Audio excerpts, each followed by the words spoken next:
church, I was feeling like lying down in the church, unlike me that doesn't sleep in the afternoon. So I came home.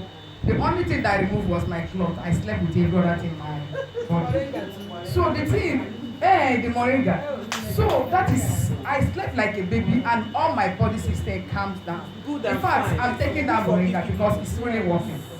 It's really working. And another testimony is this evasion of it, as in, Go clear. like no, the same moringa. Okay. You know, there was a time I was having a itching in my breast. Okay. So I've gone to the hospital and they told me they took care of me and they told me that I should go because I was like, what is coming up? So this moringa, anytime I feel this itching, like within few days, I felt something like that, and maybe I thought this as a result of the one that I took, maybe you now want to activate what is there.